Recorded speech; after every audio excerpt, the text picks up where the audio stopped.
This is 1480 KRAE Cheyenne. It's time for Wyoming Sports Talk today on KRAE. Here are your hosts, Nick and Larry Proetti. And good afternoon. Welcome to Wyoming Sports Talk today. Yes, we are in studio once again. Kind of batteries get a little recharged after the busy week that we had. Our program being brought to you by Taco John's of Cheyenne, where in addition to the Taco Perfecto, it is time once again to start promoting their 6-pack and a pound. Ooh, so delicious over at Taco John's of Cheyenne. Kia of Cheyenne over on Nationway has had a chance on Friday to sit down with my buddy AJ and talk about all of the wonderful Kias on the lot right now. The 2020 model year is going to be a fantastic year for you to get behind the wheel of a Kia from Kia of Cheyenne on Nationway. Platte Valley Bank ×2, the original location on Vandehigh, the original location again on Vandehigh, and then, of course, the east side location at the corner of College and Pershing, again, with all of the banking services you've come to expect and even more from Platte Valley Bank. Chick-fil-A, Windmill, and Delrange, right across from Powers Field and Menards. And again, it is your home for their delicious mac and cheese, which tag teams with any lunch or dinner combo that you can come up with over at Chick-fil-A. Open Monday through Saturday, serving up 3 delicious squares over at the corner of Windmill and Delrange. Medicare Pharmacy for all your pharmaceutical needs. Bluegrass Circle next door to Texas Roadhouse. They're open Monday through Saturday. B&B Appliance and TV, 714 Central Avenue in Cheyenne, where they service what they sell. Oh, by the way, over at B&B Appliance and TV, they're getting ready for their big President's Day sale. Oh, yeah, be listening for that here on 1480 KRAE. Lennox Auto Body over on Dunn Avenue. The Auto Glass and Detail Center over on Pershing Boulevard. They're both part of Lennox Enterprises, serving our community for over a quarter century. First Tier Bank, 1508 Stillwater Avenue. Open Monday through Friday, where you at First Tier Bank can get some great rates on CDs right now. So, again, check with our great staff over there at First Tier Bank, 1508 Stillwater Avenue. And we want to thank Mondello's Pizzeria, open Monday through Sunday. Sundays, noon till 8, delicious pie. Matter of fact, that pizza is ranked in the top 10 by the Food Network, folks. Joe's been doing this now for 5 decades, bringing us delicious Paisan cuisine. Fresh, delicious, what a great combination. Mondello's Pizzeria. 1507 Stillwater Avenue, Suite D, the Greenway Commons, and at Scoreboard Time. It's brought to you by Nick. No, it's brought to you by Pepsi of Cheyenne. Here's Nick. I'm not bringing you anything except for LCCC scores in NHL, but from this past weekend with LCCC men's and women's basketball here in town at the RAC. We'll start on the women's side where LCCC took on Sheridan. The Lady Generals were for LCCC. It was a win for them. 79-66. So with that victory over Sheridan, LCCC is going to go to 17-9 overall, 6-4 in Region 9 North. And looking at the standings, right now LCCC is 4th place. So again, the Final Four team to at least host that first round playoff game as we get closer to Region 9 tournament action. Men's action as they were taking on at least Sheridan as well for LCCC. That contest was a close one for LCCC on the Golden Eagles side, where they lost 96-92. Again, the note of that contest was that Eric Oliver out of that contest about a couple seconds remaining of that first half. 2 seconds left, yeah. According to Jason Ficca, at least reached out to him earlier today, just about a few minutes ago. No update, no status update regarding Eric Oliver. They're still awaiting x-rays and doctor's report on him. So LCCC with a loss this past weekend on the men's side, they're going to fall to 2-8 on Region 9 North play. They are 4-20 overall. NHL action for tonight. How about the Montreal Canadiens at home? They will host the Arizona Coyotes. Philadelphia Flyers at Wells Fargo Center. They will host the Florida Panthers. New York Islanders will travel to Washington to see the Capitals. That being Washington, D.C. Columbus Blue Jackets at home. They will host the Tampa Bay Lightning. You can see that game tonight at 5:30 on NBC Sports Network. Vancouver Canucks at home. They will take on the Nashville Predators. And last but not least in the Shark Tank, the San Jose Sharks. They will play host to the Calgary Flames. That's what's happening in NHL action for tonight. And we move on to the NBA scoreboard. Let's check out what's happening for this evening. Pistons in the Little Caesars Arena. They will play host to the Charlotte Hornets. It will be the Nets and the Pacers at the Bankers Life Fieldhouse. Hey, Brooklyn Nets fans, KD is starting to work out. Hey, how about that? Oh, that's right. We don't want to get into that, Nick, right? Yeah. Hawks and the Magic. He brought us championships, but oh well. Timberwolves Raptors at the Scotiabank Arena in Toronto, Ontario. Kings Bucks at the Fiserv Forum. Jazz Mavericks at American Airlines Center in Dallas. Spurs and the Nuggets tonight in the can at the Pepsi Center. Nuggets at 37-16. Heat Warriors tonight. That will be in the Chase Center in San Francisco. Lakers at Staples will entertain the Suns. That is the late night action for you tonight. Our scoreboard brought to you by Pepsi of Cheyenne. I'm Nate. And I'm Kate. And we're not just literal taste buds. We're best buds. And there's nothing that we love more than a cool, crisp, deliciously refreshing Pepsi. Sure, we live inside your mouth. But that doesn't mean we don't enjoy the finer things. Hey, Nate. Pepsi incoming! Here it comes! Tastes so good. Tell me about it. So, amazing. That's what I was thinking. It's like we share the same mouth, Kate. Forever and ever, Nate. Make your taste buds happy and pick up a delicious, refreshing Pepsi. You're listening to Cheyenne's new Sports Talk Authority. This is Wyoming Sports Talk Today on AM 1480 KRAE.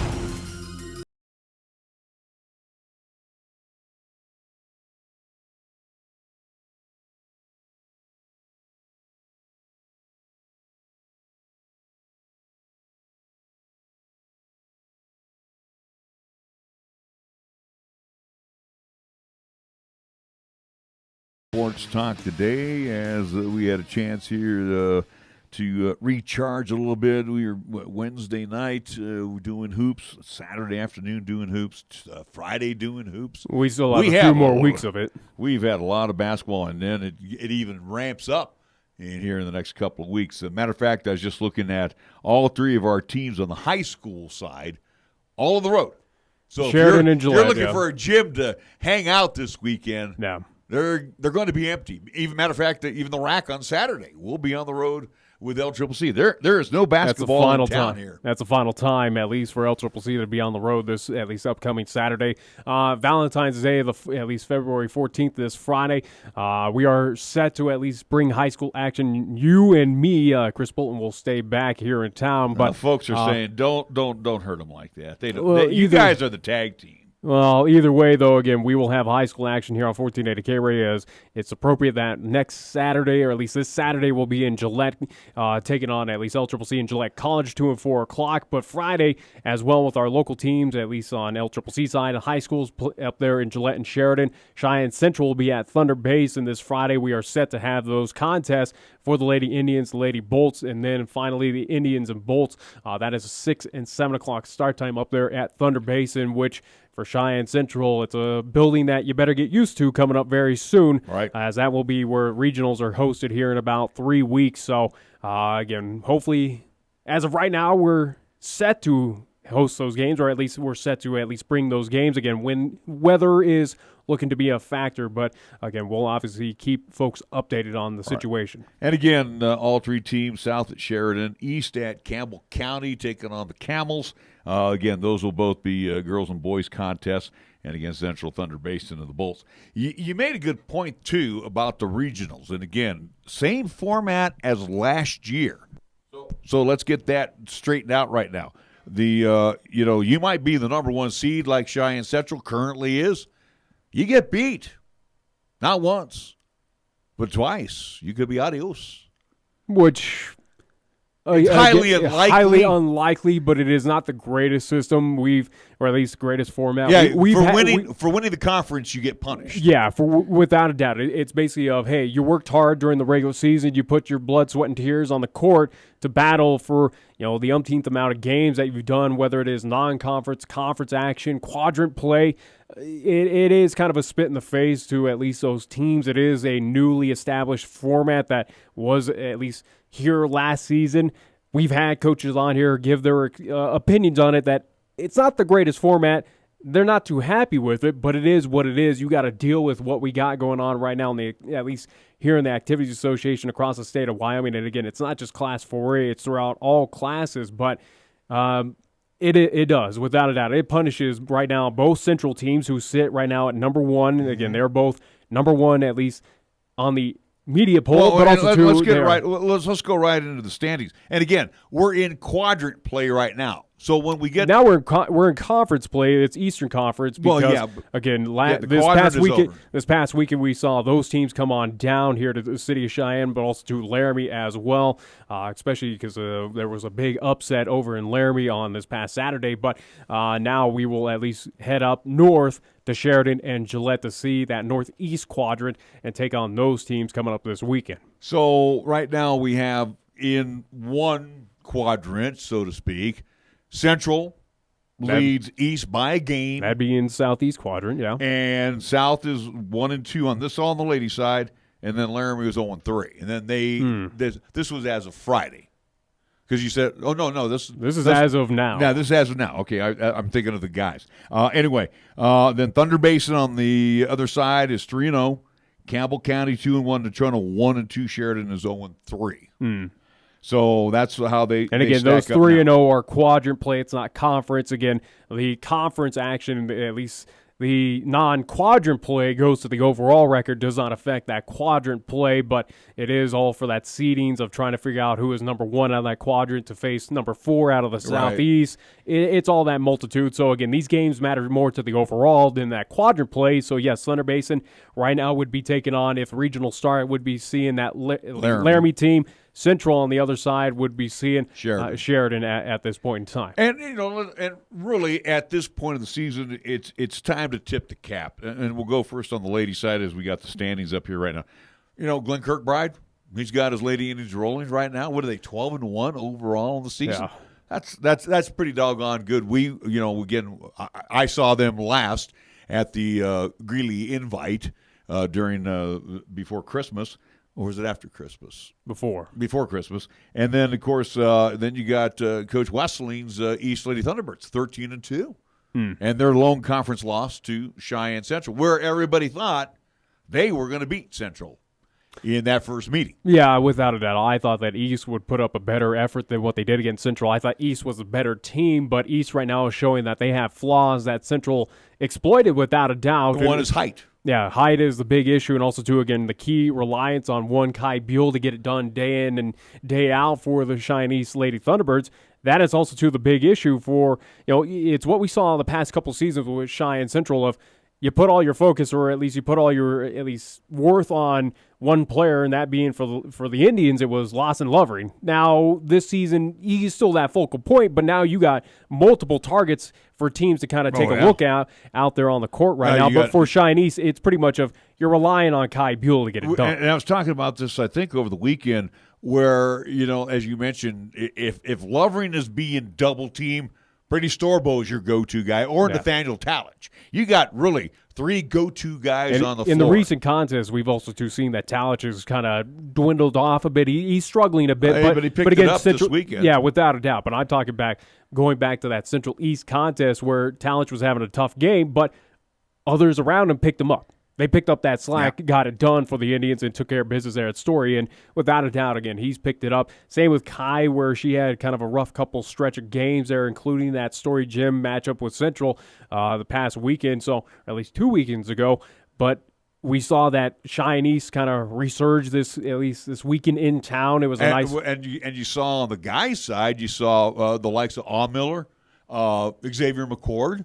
I mean, these guys really ramped up their game. Then you have Gradenbuhl. So, again, the basketball down in Cheyenne right now on the high school side, and again, sorry to South, they're the third rung right now. But, again, you look at the overall standings for Cheyenne Central, they are 12-1 on the guys' side, and for East, they're 11-4. They had a scare this past Friday with Sheridan in town over at the field house, but Central got it done, thankfully. Again, that was a game at half that was very close with the Bronx, who, again, are going to be competitive with Central. We saw that last year. We knew that coming into that contest that they were going to be. We'll see what the result's going to be when Central has to go up to Sheridan, but Wasn't too big of a surprise. Was a little bit worried that Sheridan was going to hand Central that first Wyoming team loss, but so far, again, Cheyenne Central is still undefeated here in the state of Wyoming. And you're absolutely right.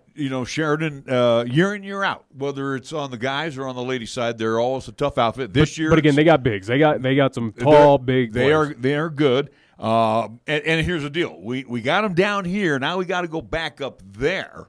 Yeah. And I'll tell you, that is one of the toughest houses to play in, believe it or not. Mm-hmm.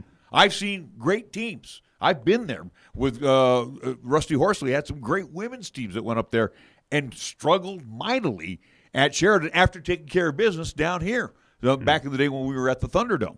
So, you look at this situation for Cheyenne Central, if they and Cheyenne East, if they can just continue that momentum, and like we mentioned with Central, the Loverings, the Brady Storbos, the Nathaniel Talich, Kate's coming off the bench. If they can just continue that steady Eddie mode, no one's going to touch them. Cheyenne East, now they're starting to ramp it up, and like I told you, Nick, they are big size-wise for high school. 6'4", 6'5" is pretty good. They got the height, but you're missing, especially with some of those players, is more of the muscle that Storbos are going to block you out. Again, you're going to try and get past the tall length that is Lawson Lovering. We saw it in that East Central matchup. East is going to... Yeah. Again, if you want to get on the inside, you're going to have to use your speed, but Central also, too, has that speed to match to get down that court to kind of prevent. Lovering's going to have, a 7-inch advantage minimum against Cheyenne East. And again, I'm the coach. There's two ways of looking at that. Rusty Horsley, you're going to put two guys on Lovering. You're going to try to bounce him around. And then me, as on the other side, I'm going to try to get the ball as many times as I can in his hand. So, you look at the way Central is ramping things up right now. East is starting to feel it a little bit under Rusty Horsley. And again, Rusty is just like Coach Taglane. Rusty's been around for a long time, especially with the ladies program, and now guiding the guys. We got two teams here, and you and me have had this discussion. I'm sure you and Chris have had this discussion as well, that we would not be surprised. We would not be shocked that East Central meets one more time here, meets in the regionals, and meets at state for the championship. Would not shock any of us. Am I right? No, at this point, not really. Again, East and Central on both boys and girls, they are, again, respectively 1 and 2 in the media poll. They are 1 and 2, at least in the Class 4A, at least conference overall. Again, it is something that, would it surprise me? No. Is that something we expect? Absolutely. Could there be someone on this, at least throughout Class 4A, that could shock or at least upset or take care of business? Yeah, there's a good possibility. I think Sheridan could be one of those teams on the boys' side, Thunder Basin on the girls' side. Out of the West right now, it's more so on the girls' side. You're curious about that Lady Wolves team out of Green River. You're also too curious about at least the team out of Riverton on the Lady Wolverines. Wolverines. Those are contenders on the west side. But you look towards the boys' action right now on Class 4A. Out of the Western Conference, there's not a whole lot doing on. It's pretty much of who's going to come out on top out of the East at this point in time. Whoever wins out of the East is probably going to be your state championship without a doubt. Evanston right now, correct me if I'm wrong, they're undefeated in their conference and their quadrant, but they're 4-11 overall. Mm-hmm. Then you got K-Dub and Cody that are in their quadrant. They're 2-1.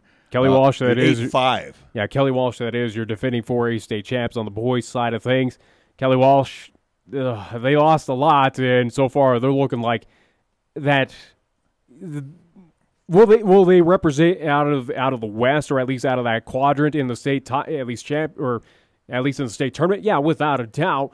But can they pull off the magic of what they did last year to kind of shock the entire state? Where again we were anticipating East or Central to come away with that state title. Here comes Kelly Walsh to surprise everyone. We'll see what happens. But again, Kelly Walsh also, too, got a little fortunate of playing one of those early, at least, tournament games there at their home building. But also, day one, always of the state tournament, is at Sweet Erickson Gymnasium. Except for last year where they moved due to the Region 9 tournament. They moved a couple games over to Kelly Walsh. Well, this is probably not going to happen this year. We'll see, because, again, you have Casper right now. Casper College set on pace to at least host the Region 9 tournament, also to host a first-round game, so we'll see. We'll see. But here's I wouldn't even sell short the men. The men still have a shot right now. All right, but let's just say, for argument's sake, day one will be at Sweet Erickson Gymnasium. Okay? And I've said this to you many times. I've seen great teams go up there day one, whether it's men or women's teams. We saw a great East team last year go up there and get shocked by Kelly Walsh. And get just absolutely pantsed up there. I mean, I saw a Riverton team many years ago. Dale Ward was the head coach. His son was playing at that time. I mean, they were bouncing everybody. And they go up, and they were the number 1 seed and lose to a number 4 seed. Yeah. So, and that was out of the West, Riverton.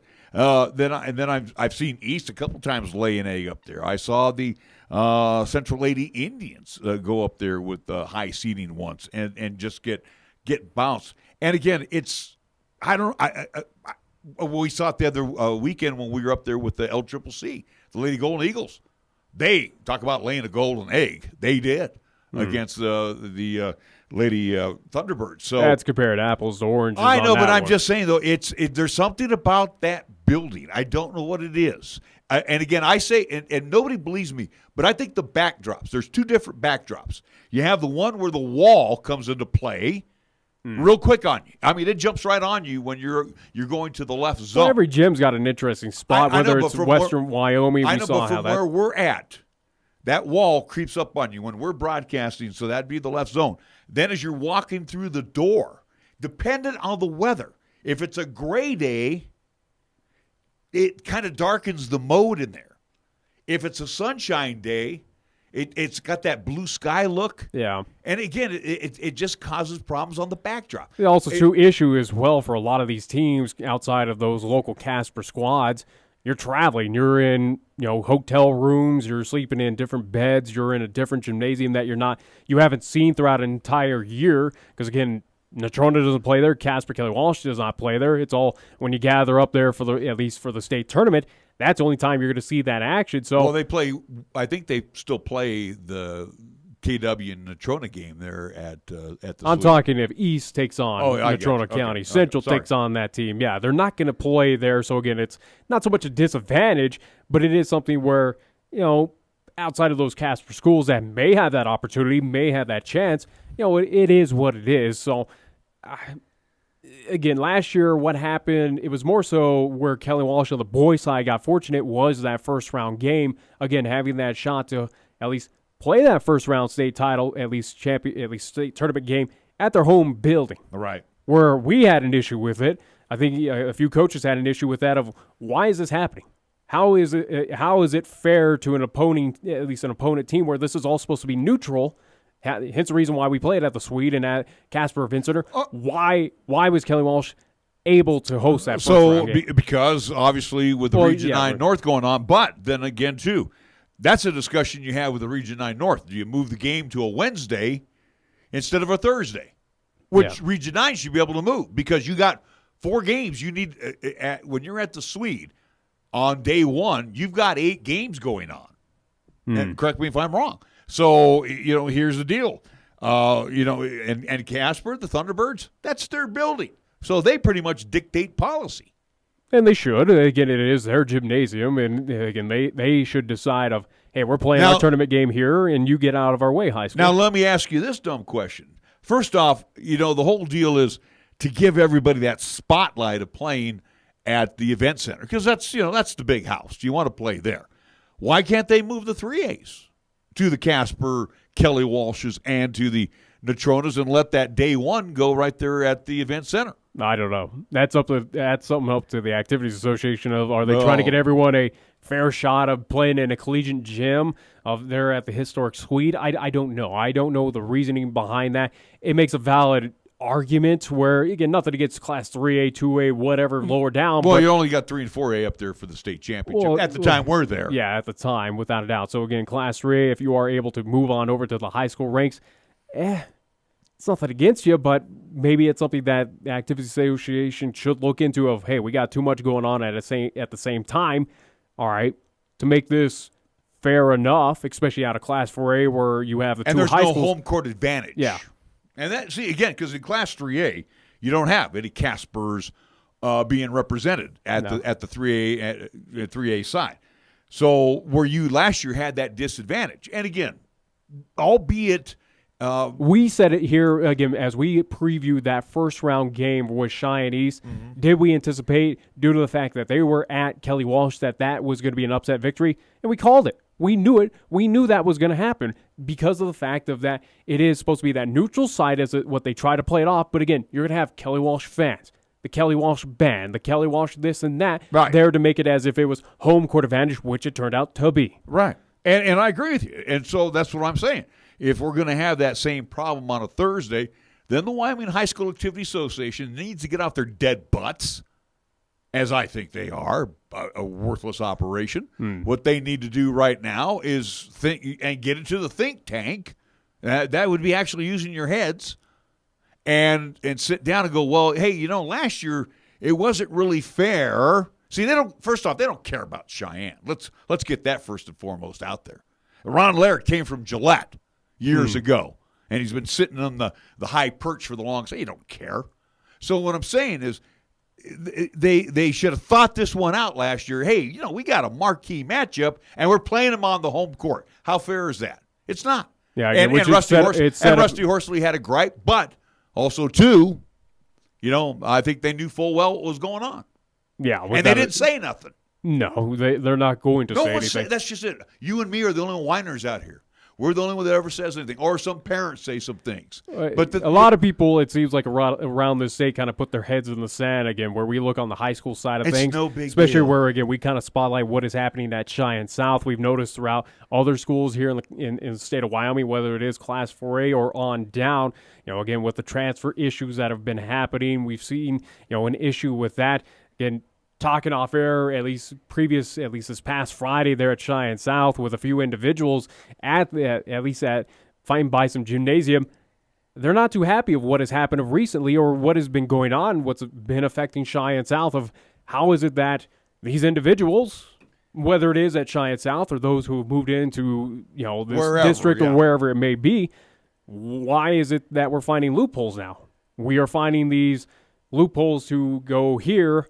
You don't avoid time off, or at least you don't get a suspension, or at least or you got to sit out. You got to sit out at a point in time. No, you're thrust back in to play basketball due to the fact that you found this little loophole. It's an interesting thing. It's something that here in high school, it's not interesting. It's just the way of the world. It's just an interesting. Interesting again how can you on beat the high the system. Yeah, that's what they do. Try to beat the system. Same thing up in Casper. If you don't think Casper wants Cheyenne to win, do you really think Casper wants Cheyenne to win? No. The deck is always stacked against our teams when we head up to that state tournament. Trust me. The only time I ever felt that we had a fair shot as two schools back in the day, when we played, and you weren't even born yet, we played over the University of Wyoming. Which to me makes the most sense of where they had the field house, the old field house set up for play-in games, the Thursday and Friday games. Yeah, and then the championship was in the AA on Saturday. But again, Casper, it is centrally located. It offers more hotels and convention sites. Blah blah blah.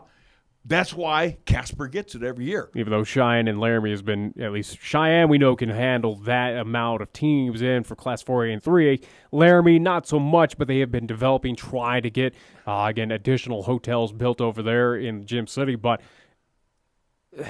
again, I made that argument of where we play high school football, the state, at least championship there at the War, why not just keep it the same thing of here it is, the AA, have a chance for them to step out on that court and bring folks on down there to Laramie. Because they'll scream bloody murder in Casper if you do that. Yeah. And like I said, that's a lot of revenue out without a doubt. And it was successful at the University of Wyoming. Trust me. Because I remember, I got to go back as far as it was Cheyenne Central on the Lady Indian side, and they were taking on the Lady Camels, which the Lady Indians lost. A hell of a crowd that showed up. There was more people in that arena auditorium than there have been there for men's basketball. And I mean more than that. And again, Don't tell me that people from Gillette are not going to travel to Laramie. Don't tell me that people from Evanston are not going to travel to Laramie. Yeah. Sheridan, they're going to come to Laramie. Like you said, they come for the football. Sheridan had a great contingent out there for football. So whether it's in Casper or whether it's in Laramie, they will come. It's your school, your son, your daughter, your boyfriend, girlfriend. They're going to come out and watch you play. Yeah, without a doubt, those major cities is the argument also, too, against for the likes of, the new addition teams to Class 4A of recent years of the Star Valleys of the world, Jackson, Cody, some of those remote areas of northwest Wyoming that are kind of tough, especially in, at least here in February, early March, mid-March. Hey, snow is still apparent. Snow is pretty heavy out that part of the world where, is that something to, hey, okay, instead of driving down all the way to Laramie, okay, here it is, the centralized spot at Casper where it makes it easier for everyone. You and me, and again, our bus it trips. makes it more easier for at least the two Casper schools. But on our bus trips, that we've gone to Powell, we've gone to Riverton, all right? We've been on those back roads. We know what those roads are like. Yeah. Okay? They got to make those trips from Jackson. They got to make those trips from Star Valley. They got to make those trips from Evanston. Yeah. It's going either on 80 or it's going on these highways, through the Shirley Basin, wherever they're going. Okay? So it doesn't matter on the travel. The travel is always going to be crappy during this time of year. But the point is, I think what happened last year was an injustice. You know it was an injustice. Chris knows it was an injustice. I'm sure East, who bit their lip, didn't say anything because they felt, we can beat anybody anywhere. That was an injustice. It shouldn't have been played at KW. It's supposed to be a neutral court for the state tournament. But they didn't do that. And I'm a little sick and tired of this. Well, Either get it, and again, no disrespect to the Thunderbirds or the Lady Thunderbirds. Two good programs. And they deserve, if they win the Region 9 North, or they win the North Conference. Division, that is, they should be able to host. I have no problems with that. But if they're going to host, they either move the games to a Wednesday and, in respect to the high schools, or the high schools need to move it out of Casper. Yeah, I think that's again. Maybe it's time to just move it permanently out of Casper. We'll see what happens again. Where this Activities Association likes to change things up, it seems like year in and year out, especially with this new regional tournament, at least format, which again is a joke. It is a joke, and coaches have been against it. But everyone that we've talked with have basically said, "Hey, we hate it, but we're going to deal." With the best of what we can with the situation. Nobody wants to fight with the Wyoming High School Activities Association. You don't want to fight with them. Okay? You're going to lose no matter what. It's going to fall on deaf ears without a doubt. Yeah. We saw that with what we've been trying to do of kind of video live streaming or at least doing the postseason action. Again, we've seen it on multitude. Amongst all the complaints of how it was last year, and again, we fell on deaf ears as well. Yeah. And we even waved the cash in front of them, too. Yeah. But again, high school ranks have kind of done everything against us. And it was something that I mentioned with Chris, I mentioned with you, and I mentioned with a few other people. Again, it's no surprise, or at least it's not a shock that, or at least for those who have kind of hidden under a rock for the past couple of years, Casper does not broadcast any Kelly Walsh or Casper Natrona games. Whether it is basketball, football, they don't cover any athletics.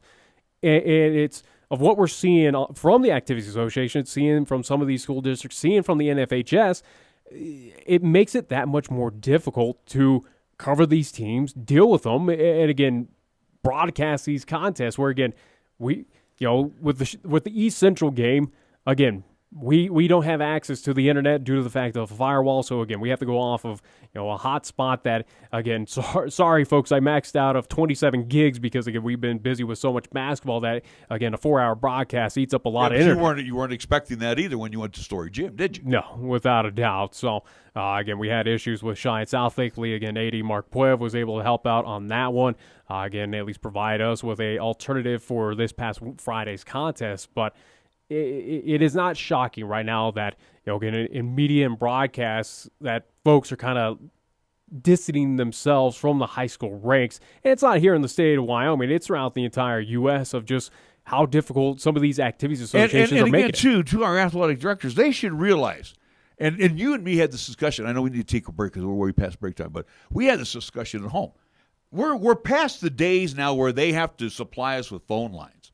And, think back in the day, Ma Bell cost you money to put the phone line in, then you had to pay a monthly charge, and then we would go in there and tap in for free. Well, guess what? You don't do that anymore. We supply our own phone line. Yeah. All of us.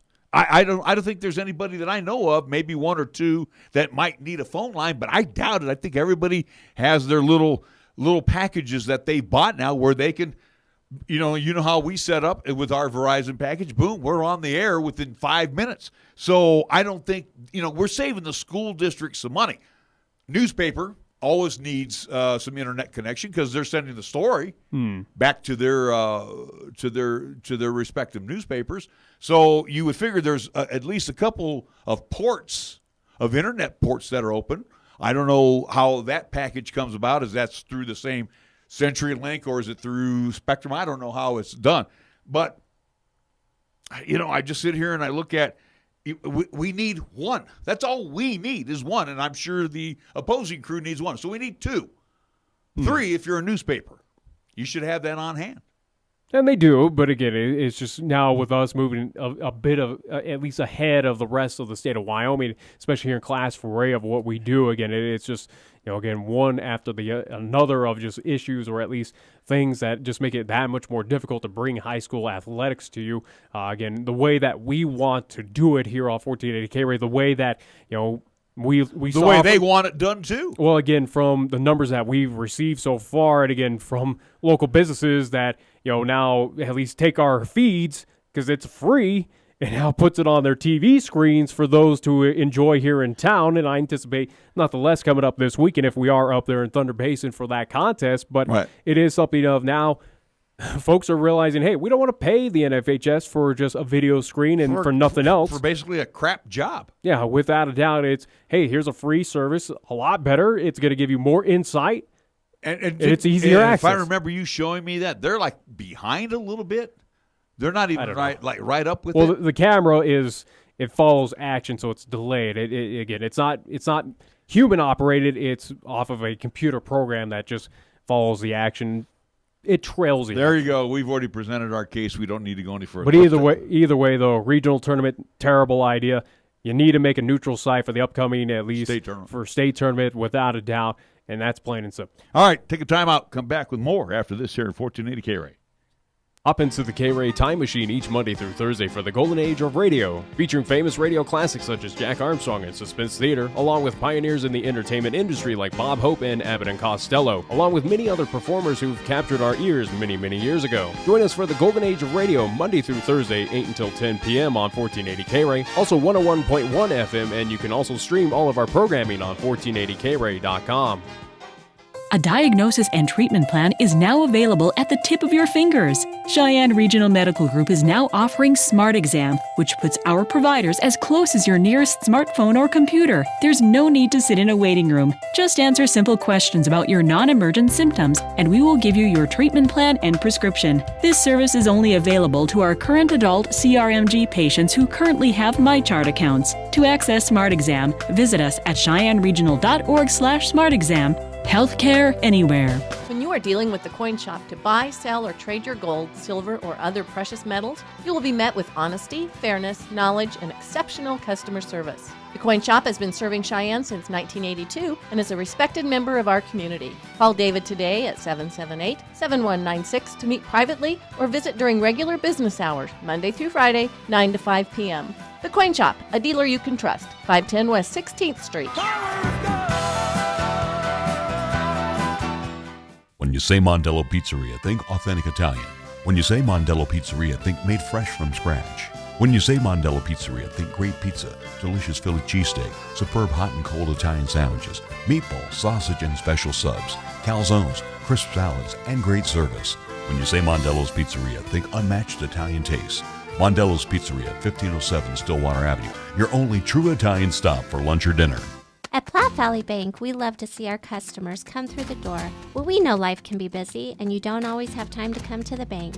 That's why we offer user-friendly online and mobile banking products with features such as bill pay, recurring transfers, mobile deposit, and now digital wallet. At Platte Valley Bank, you can manage your money how you want, when you want. Whether you prefer to bank in person, over the phone, or online, Platte Valley Bank makes it easy to take care of your finances. Platte Valley Bank, member FDIC. What is Schwab's modern approach to investing? It's great service. It's transparency about how much you're paying in fees and commissions. It's offering some of the lowest costs in the industry backed by a satisfaction guarantee. If you're not satisfied for any reason, they'll refund the eligible fees and work with you to make things right. So ask yourself, are you getting low cost and award-winning service? If not, maybe it's time to call Schwab. Visit Sam at the Cheyenne Independent Branch or schwab.com/Cheyenne for more information. Charles Schwab and Company, Incorporated. Member SIPC. Here's the latest weather forecast on 1480 KRAE. Well, the wise for today, mostly cloudy with isolated snow showers. Look for a daytime high of 29 degrees, northerly winds to around 15 miles per hour. For tonight, mostly cloudy with isolated snow showers, then gradually becoming mostly clear after midnight, our low down to 6 degrees. Tomorrow, Tuesday, sunshine. We're expecting a daytime high near 30. And for Tuesday night, partly cloudy, our low dropping down to 15 degrees. When it comes to sports talk in Cheyenne, it's a whole new ballgame. Let's play ball! You're listening to Wyoming Sports Talk today, and it's only here on AM 1480 KRAE.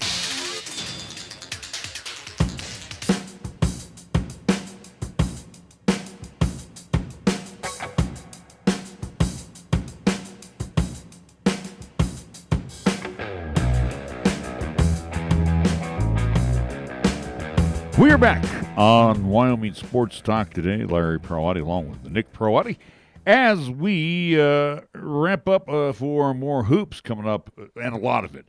Wednesday, we will be at home as we will have Western Wyoming, the Lady Mustangs respectively, back-to-back, 5:30, 7:30. Two teams that are just complete polar opposites of one amazing. another. Amazing how that's... Western Wyoming on the women's side, the Lady Mustangs that are 0-10 in Region 9 North, 3-21 overall. They're dead last in the standings in the North Division. On the men's side, Western Wyoming, after a buzzer beater this past Saturday, they're live at Rushmore Gymnasium over Casper College. Western Wyoming is 9-1 in Region 9 North play, 23-3 overall. Again, in the top 25.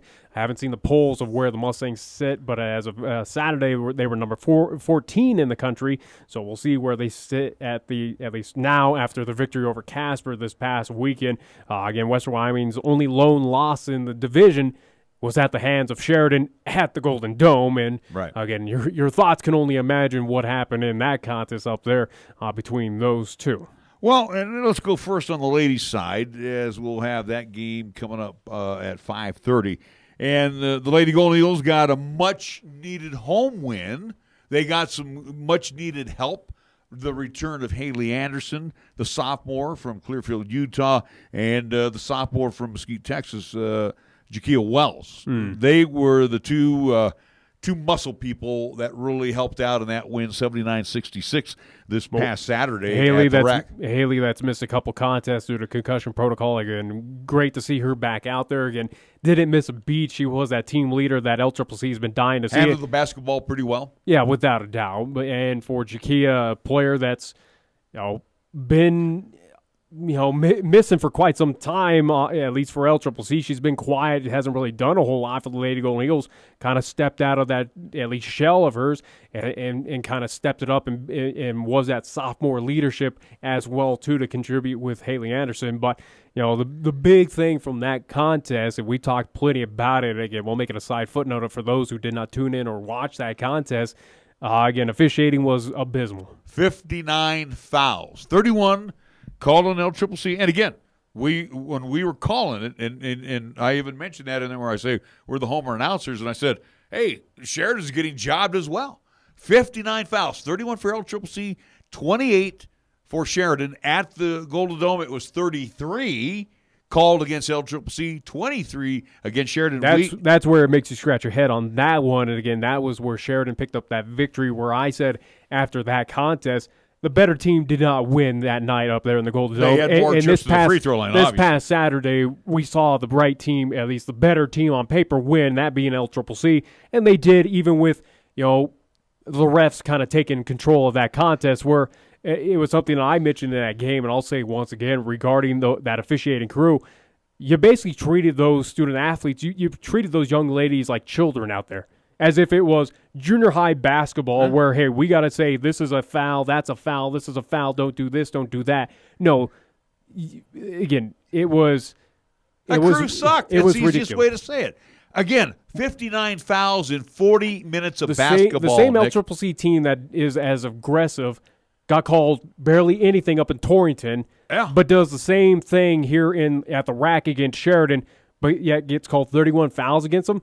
Where's the consistency? And again, we've gotten to the point now. And I love the fact that Coach Ortmeyer, and I think even Coach Davis as well, were going to protest that game, or at least they were going to basically make a comment towards at least the head official's office down in Denver, Colorado for Region 9 of saying, and what this is garbage. What good's it going to do? I hope it does something. I'll bet you we see I hope that crew does not show up again. I bet you we'll see at least one of those three back.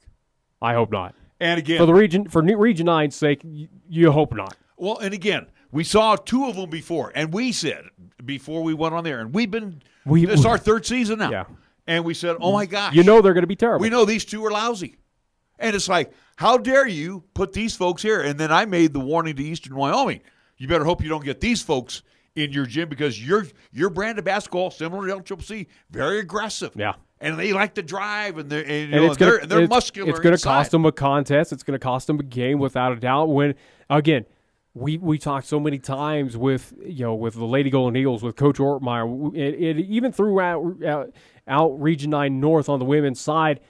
That's the key thing is consistency of how is it that you go from 59 fouls called in a game to, this past Wednesday between Eastern Wyoming and LCCC, it was barely anything. That game went by so quickly where refs basically said, hey, play some basketball. Yeah, they're going to call the fouls that are blatant or at least some of those aggressive moves you're again. You're going to call your charges and you're going to call, blocking a shot where you hit the wrist, whatever the case. But putting a hand on a hip or, again, just... Yeah, a hand check. Again, this was one of the most This is not high school. This calls. Is collegiate basketball. And Ryan Davis... Again, they're getting their school paid for because, again, what they did already in high school ranks. Ryan Davis, the head coach at Sheridan, was raising his arms up like we were in Sheridan. Remember that? Yeah. We were going, what the hell kind of call is this? And I don't blame Ryan Davis where we saw those two, Coach Ortmeyer and Coach Davis, come together near at least center court line there, at least late in that contest, basically looking at each other going, what is going on here? What is this contest that we're watching? What are these officials doing here at the RAC? And correct me if I'm wrong, I think Davis got a warning. He got a warning. Again, he was very vocal. And do I blame him? No. And he wasn't. And again, he wasn't loud and screaming at the official. He just kept barking. And the officials, stopped playing, gave him a warning. But the thing is, almost 60 whistles in 40 minutes of basketball, Nick. That's every 30 seconds. Mm-hmm. We're stopping play. How? There was no flow. And Sheridan, how can you have a basketball game and these teams that are built on speed, first and foremost? Which, again, majority of teams in Region 9 North, albeit a few teams that do like to slow down the pace and take their time and look for the best shot. Again, LCCC Sheridan, these are teams that feel off of, no fouls. Let's move up and down the court. Let's get those fast-paced offenses going. And when it stops, when that's out of their control, it again has to slow down that pace, and we have to stop now for free throw shots or inbound plays or whatever. That's when, especially on the LCCC side, you see this team get a little frazzled out there. We're not used to this. So this is not our real game. world with Sheridan. Yeah. They found out the same thing. Yeah. But the thing is, you had Denver. 3, 4 on both sides? Three players foul out? I know that we had Saraven. No, not Jakia, but we had Haley. So I know for 2 on that side, and I think we had 1 for Sheridan. I think it wasn't the Shelby Tarter kid. I think so. But my 3 players who's fouling out. Yeah, I mean it's not like this was just a hand-to-hand combat. Everybody like no blood, no foul. It eventually got to that point when both teams got a little frustrated. But see, this is where the office in Denver is weak. And again, we have seen over the last 3 games they have sent up what I feel is their bottom of the barrel officiators. We saw it in Sheridan. There's a couple 3 that I get excited knowing that they're going to be on the floor. And one of them I'm talking about, tall guy. Yeah. I get excited when he's there. At least I know that he's going to let them play. That's what they're on the floor to do, to play. Yeah. And the two of the three that we saw right away, we knew we were in trouble. The third one, we had no clue. Guess what? He joined in on the fun, and he had to make sure that P was working in his whistle, and all three of them should not ever step on a JUCO floor again. I don't care how much you're getting paid. You might want to work your way through the junior varsity ranks first of high school. Then get your stripes at the high school level, and then maybe we might let you back in. You should be suspended. There's a few high school officials that I think I even made that comment for our game for Cheyenne South and Thunder Basin on Friday at Cheyenne South. I'd rather have that officiating crew at the JUCO level than what we had this past Saturday. And like I said, this crew here should not. Those three, and again, it's all here on YouTube. I watched this all weekend. And I'm watching how Eric hurt his ankle, or is it his Achilles? I don't know what it is. But the thing is, we're sitting there, I'm watching all of this, and I'm going back to the girls' game and going, oh, my God, how are you calling that a foul? Yeah. So. Well, and again, that's the beauty of what we do, and again, also, too, with coaches bringing at least filming their own games for at least scouting purposes or, again, for practice purposes. Again, we have the understanding that Coach Davis and also to Coach Hortmeyer are sending off those films, whether it is our film or, again, the personal film that Coach Hortmeyer does for practice. They're sending that game film down to the Region 9, at least head official office, and basically saying, hey, this is garbage. And don't let these guys back on the floor. Yeah. All right, guys, real quick. Excellent game, 96-92. A game that was what if. What if Eric Oliver was healthy? You did throw that out there, and you're absolutely right. Oliver hits a trifecta seconds before the end of the first half. And again, as I watched it, came down wrong. But I could have sworn. Coach Vickett wasn't sure if he landed on a player's foot. I thought originally that it was on his own. It was on his own. It was on his own. But I thought earlier in the game that he might have hurt himself because he was coming to the huddle, and I don't know, maybe that's just the way Eric walks. I don't know. But it looked like he had a little bit of a limp when he was walking to the huddle. So he might have got hurt earlier in the game, and then when he hit that three-pointer and came down, it aggravated it to the point where it turned into, hopefully, just a bad sprain. Well, an update from Coach Ficka about a few minutes ago. Passed us along regarding Eric Oliver. So far, the diagnosis is no broken bones, thankfully. Good. Sprain only. However, Eric is questionable this Wednesday against Western Wyoming, where I would keep him out again. Where nothing against all Triple C. We know how the season's going. They're 4-20 right now. You're taking on a top 25 Western Wyoming team. There's no point. There's no point to put the guy out there for the full 40 against the Mustangs. We saw that with the Warriors last year where they rushed back KD. No need. Don't need. Don't have your best. This game is not worth it. Don't have one of your best players re-aggravated injury and you lose him for maybe your 1 or 2 rounds of the playoffs. If Eric feels like he can get out there, or at least again he's feeling a little healthy on the ankle, on the heel, whatever it may be. All right, limited minutes, 5 minutes, maybe something like that. Small bursts. No, don't even let him play.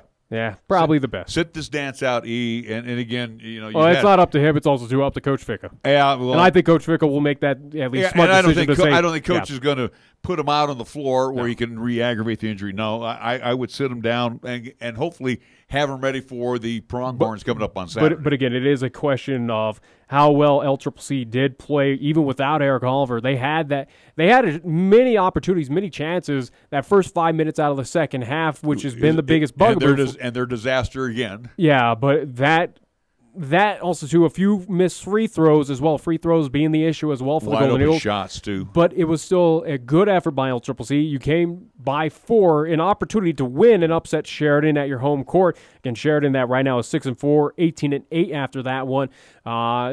You had a shot if Eric Oliver was out there healthy.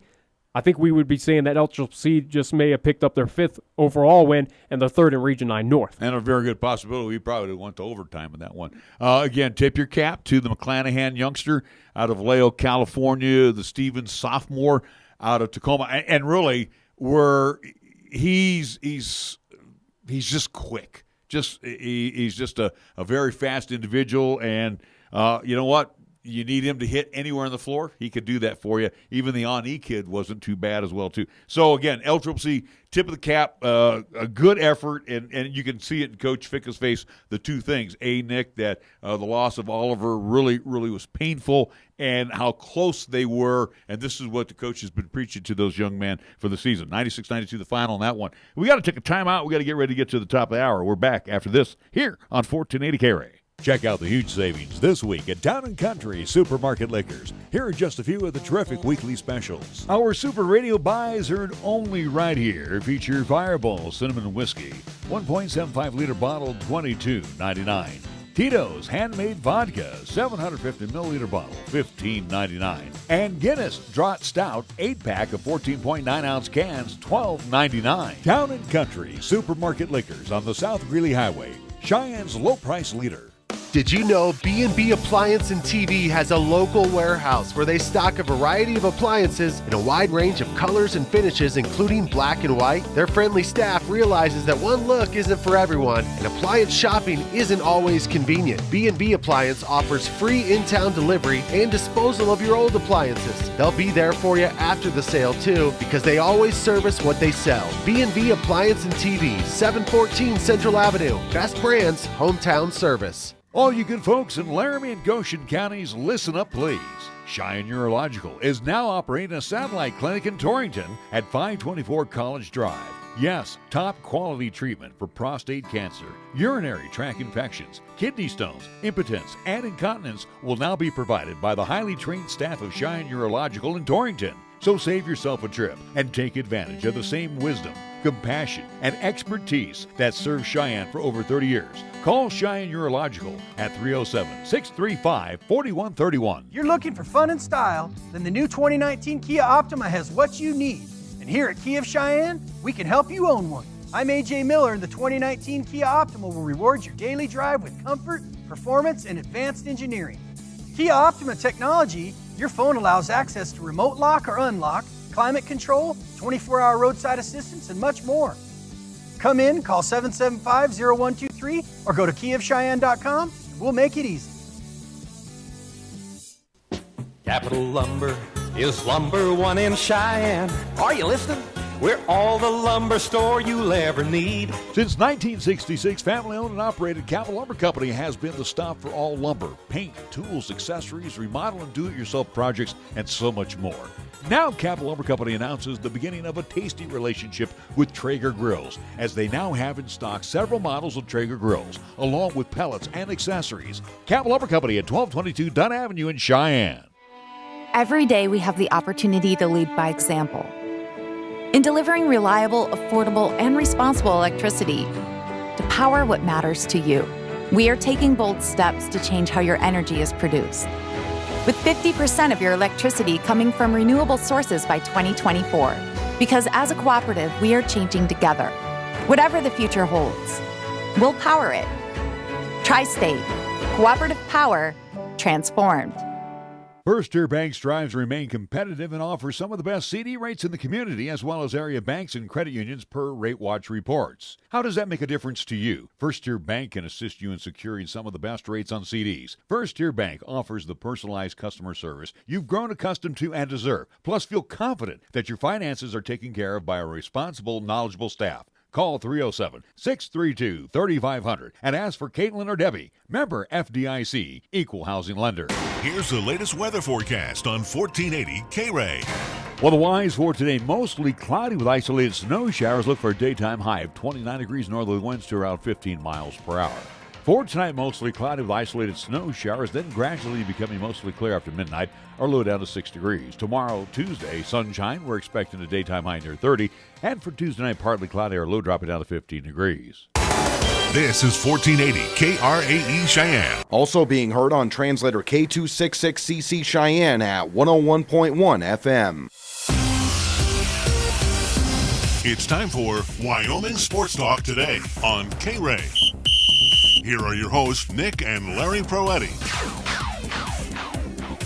Hour number 2 of Wyoming Sports Talk today being brought to you by Mondello's Pizzeria, open Monday through Sunday at 1507 Stillwater Avenue, Suite D in the Greenway Commons. First Tier Bank at 1508 Stillwater Avenue, directly across the street, open Monday through Friday. Lennox Auto Body on Dunn Avenue. The Auto Glass and Detail Center over on Pershing Boulevard, founded by Dick Lennox. Tradition carried on by his daughter, Heather, and it has not missed a beat in over 25 years of doing business in our community. Yes, satisfied customers always come from Lennox Auto Body and the Auto Glass and Detail Center. B&B Appliance and TV at 714 Central Avenue as they're ramping up for their President's Day sales, so be ready for that. A Medicap Pharmacy over on Bluegrass Circle next door to Texas Roadhouse, open Monday through Saturday. Hey, convenient drive-through outdoors as well as indoors. You can shop Monday through Saturday. Chick-fil-A Windmill and Del Range serving up 3 delicious squares Monday through Saturday. Their breakfast you must try. Their hash brown scramble bowl with a cup of coffee. It'll get you going. They got 2 convenient drive-thrus right across from Powers Field and Menards. Chick-fil-A in Cheyenne. Platte Valley Bank ×2, the original location on Vanda High and the east side location at the corner of College and Pershing. We want to thank Kia of Cheyenne over on Nation Way, where the lot is looking good with 2020 Kias for you to get behind the wheel and take a test drive today, and then do the paperwork thing and then take home your favorite Kia today. Kia of Cheyenne on Nation Way. And we want to thank Taco John's of Cheyenne. Yes, the Taco Perfecto is absolutely delicious. Hey, combine that now with their great 6-pack and a pound special that is back. Taco John's of Cheyenne. We get things underway at Scoreboard Times, brought to you by Pepsi of Cheyenne.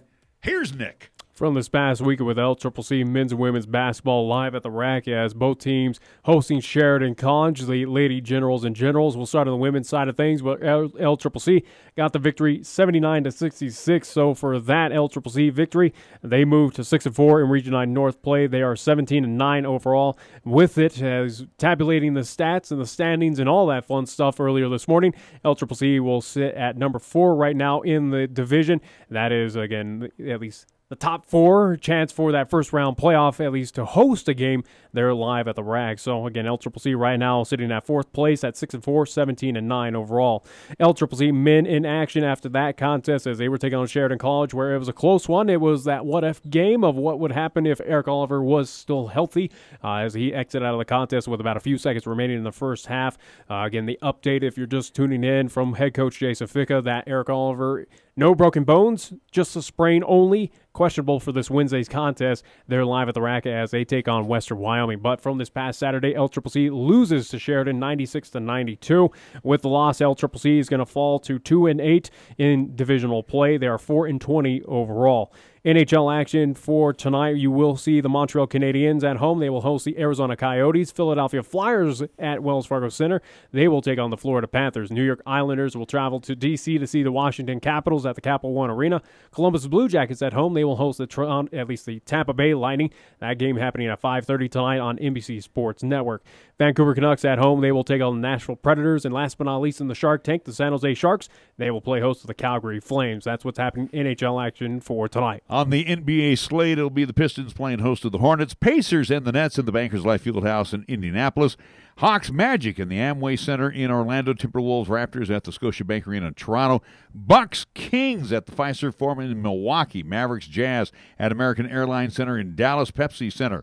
We'll have the Nuggets tonight in the can as they will entertain the San Antonio Spurs as the Nuggets sport a 37-16 mark. Warriors tonight in the Chase Center as they sport a 12-41 mark. They will host the Miami Heat. Hey, they'll get a chance to see Andre Iguodala back as he got traded to the Heat. And the late-night contest tonight in Staples, the Lakers will host the Phoenix Suns. Our scoreboard brought to you by Pepsi of Cheyenne. All right, if you're a gamer, you know the world of gaming is full of amazing gear. Portable cannons, flying tanks, like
have Cheyenne and the area's only locally owned AM and FM radio stations. But we don't stop there. We also have 2 FM translators which serve the area with programming from both KRAE and KYOY. And that equals a lot of bang for your advertising dollar. Radio yesterday and now today, along with our websites, web streams, and digital ventures makes us your one-stop shop. For more information, please call Don Morris at 307-637-0301. Here's the latest weather forecast on 1480 KRAE.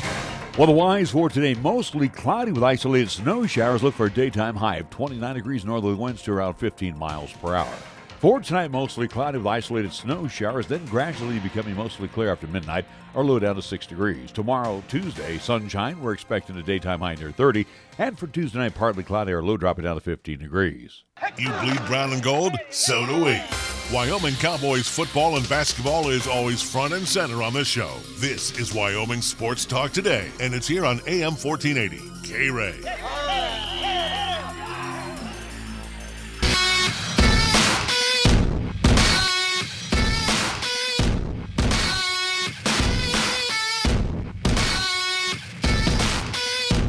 Welcome back to Wyoming Sports Talk Today. It is our pleasure to introduce our next guest, Wyoming Athletics Associate Athletic Director Kevin McKinney, joining us, longtime voice color commentator for the University of Wyoming Cowboys. And Kevin, always a pleasure to have you back on our program.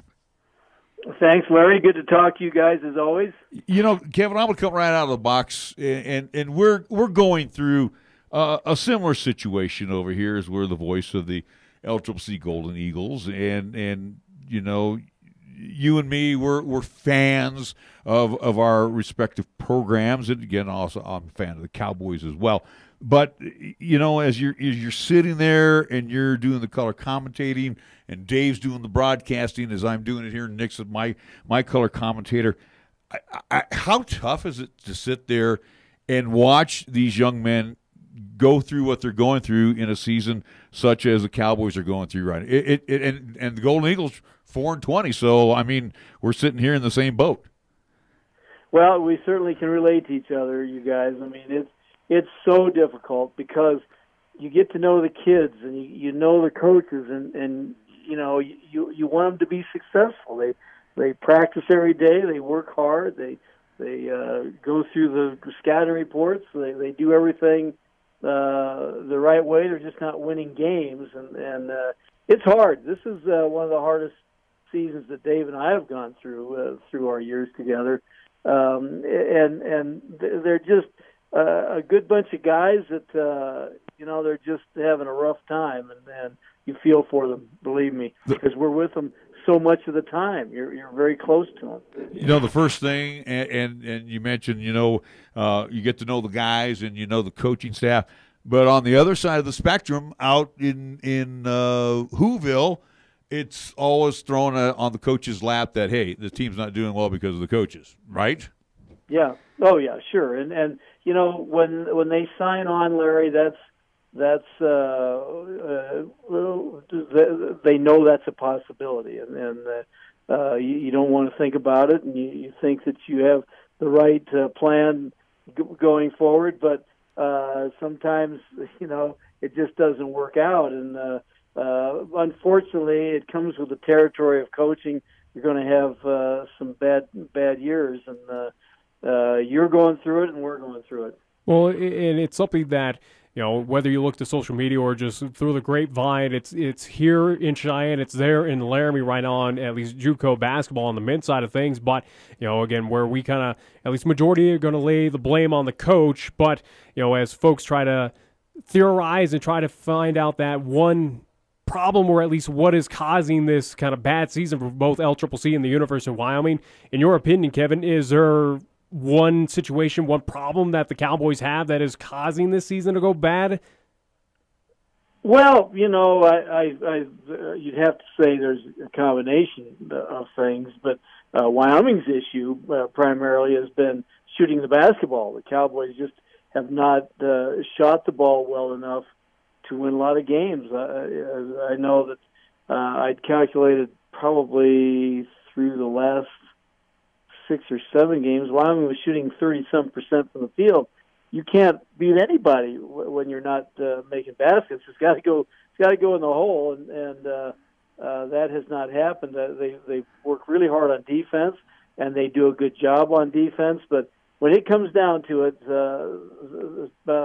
shooting percentage, making shots when you really need shots, is what's cost them dearly. That and of course rebounding. This is not a good rebounding team, and people are getting second chances at them. And you can play defense so long, you guys, and when they finally shoot it and miss and get it again, it's really demoralizing. And so the Cowboys have had a problem there as well. But I would say the biggest issue with the Cowboys has been shooting the basketball. You know, one of the things I've chatted about, you know, in my 30-plus years I've been up here, and I remember after Coach Brandenburg left and Benny Dees came in, he brought in Dick Lean along with Ray Jones. And, again, Ray was probably one of the best recruiters in the country at the time, and, again, brought some great former Cowboys into the Arena Auditorium. In a situation with the Cowboys right now, how tough is it on the recruiting trail to get guys to buy into our program right now? Well, I'm sure it's very difficult. You want to sell what we have here, which is good facilities, good education, all that, but you're not winning any games. And so what do you have to sell? We need you. We need you to come in. You're going to play right away. They can guarantee them that pretty much. And so you sell how much you can help this program. It's struggling right now. But it's very difficult. It's very hard. They want to be with winners, and they want to be with programs that have had a bunch of success. And over these last 2 years, we haven't had that. So it is a difficult sell without question. Is that something, not to cut you off, but again, as we kind of promote it and try to be that kind of calling voice here in the state of Wyoming for the JUCO athletes that we have, especially here in Region 9 and including here in the state of Wyoming. But whether it is Coach Alan Edwards heading into the offseason or, again, a new head coach, obviously that is up to that athletic department and AD Tom Berman there at the University of Wyoming. But, as we talk about the difficulties of finding that four-year player, or at least how tough it may be to kind of basically paint the pretty picture to come on out to Laramie to play for the Cowboys, but could it be a scenario that for this upcoming season, with the difficulty to find that four-year player, you look to the JUCO ranks, look for those players that have the collegiate experience to kind of basically say, hey, we need you now, we need that experience, and we need it desperately. Can you get it done for us? Well, I think that's true, Nick. I mean, you don't want to sell your soul and bring in a bunch of two-year guys, but you really need to I think, have a mixture of it. Wyoming has, over the last few years, pretty much focused on high school kids and young players. But I think in order to get things jump-started, you may have to go that way and maybe get a couple more than you had planned in the past. So, it's a matter of you've just got to figure out what you can do to bring some guys in that will infuse more success into a program that doesn't have it right now. You've got a good place to sell. You've got tradition, and right now we've hit a tough spot. So you've got to sell that you can come in and help us, and you can play right away, and bring this program back to where it's used to. It's a good place to come. Good place to go to school, and we have won in the past. It's not like Wyoming hasn't won. So you need to get that going, and you can help us. It's a very difficult sell, guys. Kevin, I hated to age us here when I brought up Coach Dees and his great staff back in the day. Well, I've been here a long time now, but I was watching the other night, and they were showing from the AA, and I guess it was Utah State. And again, crowds have been very light at best. And, the Dome of Doom used to be the Dome of Doom, and, we would draw the crowds. And I made mention to the fact that the true Cowboy fan, and I might be wrong here, Kevin, and you correct me if I'm wrong. The true Cowboy fans that came from Cheyenne, those folks are aging now, and and obviously there's so much technology that if the weather's bad, I'm just not going to come over. And Laramie's not really supporting as well as it used to do, but I remember those days, even when I was sitting next to you and Dave, it could be a raging snowstorm, and we're finding ways to get over there to support the Cowboys with 8, 9, 10,000 strong in the Arena Auditorium. And it's just disheartening now to see a lot of brown seats pretending to be Cowboy fans. Yeah, it's very difficult. There's no doubt about it. And I think that you can sell that this program was great. These people will come if you get them a product that they're going to enjoy and get excited about. Right now, that's not happening. It's just not exciting to watch the Cowboys. They're such good fans, you guys. And I didn't think about this really, but they don't want to watch the Cowboys lose. It's not a matter of how entertaining is Wyoming, but they don't want to see their team lose. And so you're right. There's so much television now, so many ways to watch the games rather than coming, that once it's not going very well, I'll tune it in at home. If it doesn't go well, I'll turn it off. And when that starts happening, it's really tough to get them back in the habit of coming. It's a habit. You say, hey, listen, it's Saturday, we're going to the Cowboy game. That's the way we always were, and that's how I grew up.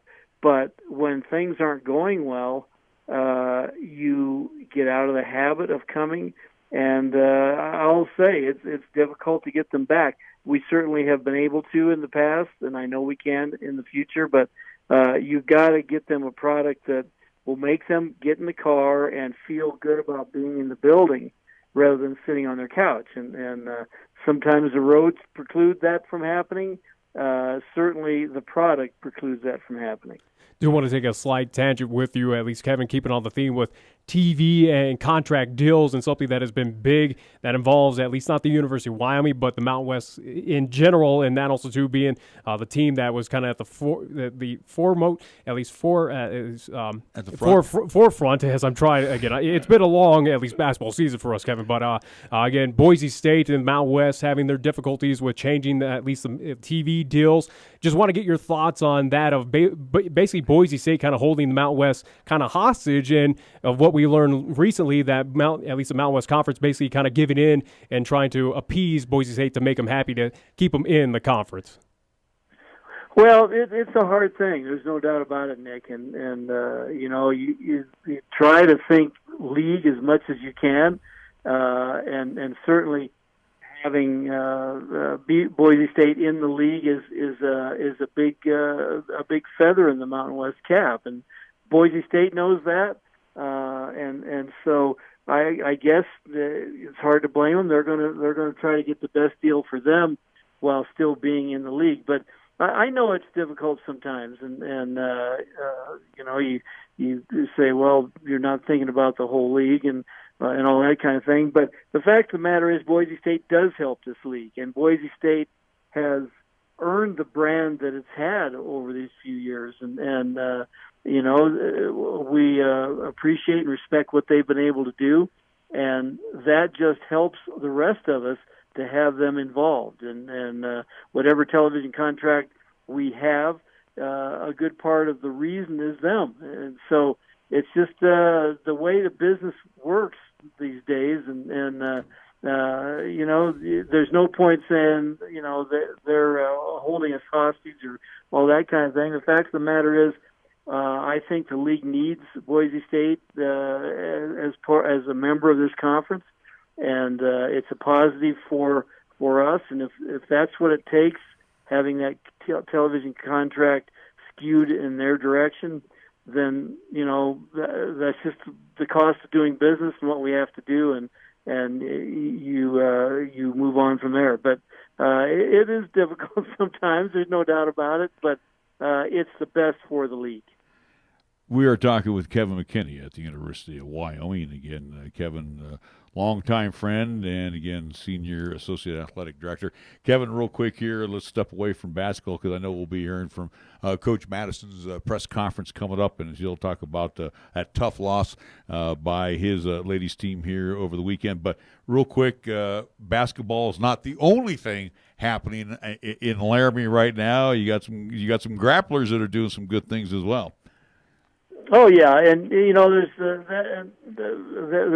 a lot of great things. Wyoming's got a diver who's a freshman from Mexico who is just spectacular.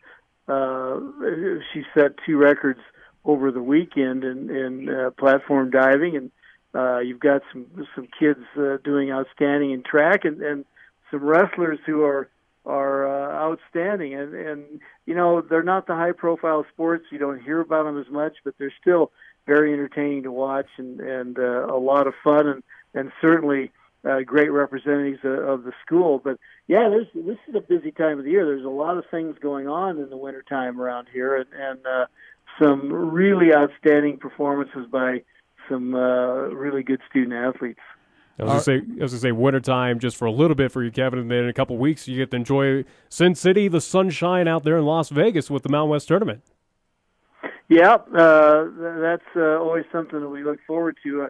I hope it goes better than the regular season is going, but we always have a good time with both men's and women's teams out there, as the whole league does. It's just you get to see everybody from around the conference.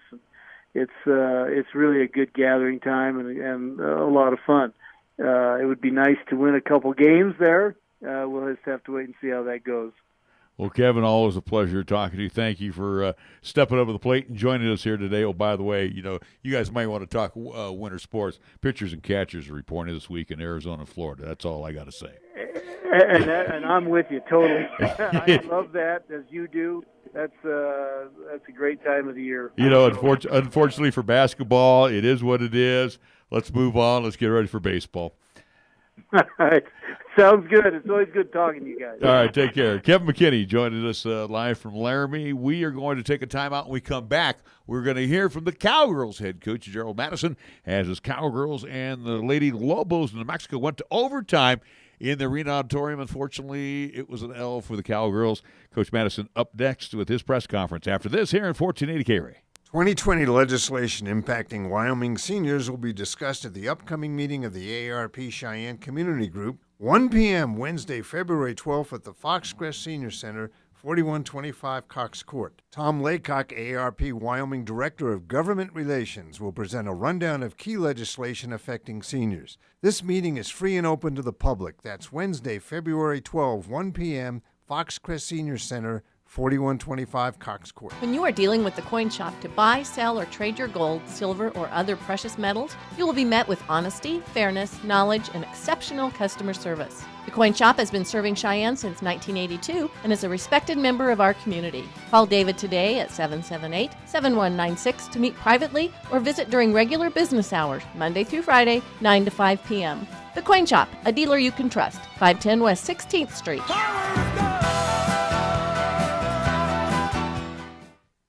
For almost 30 years, I've had the pleasure to talk about Cheyenne Auto Repair and Service. Hi, this is Larry Proetti with an invitation to bring your vehicle into Cars for service and minor repairs that are done with precision and care. Now, I've known John and his staff for a long time, and when it comes to tune-ups, replacing shocks, fixing fuel pumps, replacing timing chains, working on heating and air conditioning units, or even just a good old-fashioned oil change, I only trust my car when it comes to service to be under the care of Cheyenne Auto Repair and Service. They are a TechNet professional, where their work is covered by a nationwide limited repair warranty that extends across North America for 24 months or 24,000 miles, whichever comes first. For more information, check out technetprofessional.com on the World Wide Web. Cheyenne Auto Repair and Service always goes one step above the rest when it comes to the care of your vehicle. 604 West Lincoln Way in Cheyenne, open Monday through Friday. Call and set up an appointment at 632-0498. If you're looking for fun and adventure, Kia of Cheyenne is the place to start, and the 2019 Kia Sorento will help you find it. I'm AJ Miller, and the 2019 Kia Sorento will give you what you need to make things happen.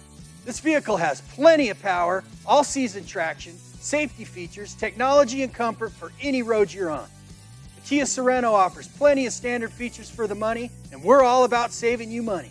Come in, call 775-0123, or go to KiaofCheyenne.com, and we'll make it easy. We'll talk about it on Wyoming Sports Talk today. Hi, this is Nick Peretti inviting you to join Larry Peretti and myself each weekday from 3 to 5 p.m. as we, along with our special guests, talk sports locally, regionally, and nationally. And you can chat with us too at 307-514-1071. It's Wyoming Sports Talk today only on 1480 KRAE, and you can stream live with us at 1480krae.com. We're taking Cheyenne, Wyoming Sports Talk Radio to a whole new level. This is Wyoming Sports Talk Today. Don't look at me. I think these people are completely nuts. Stop this crazy thing! And it's only here on AM 1480 KRAE. The third quarter, they're playing a lot of success on their pick and roll. You guys ended the quarter on 12-2 run. You just talk about girls' ability to just stay focused and come back and after Mexico was. Yeah. I thought we were able to battle back, which is always good.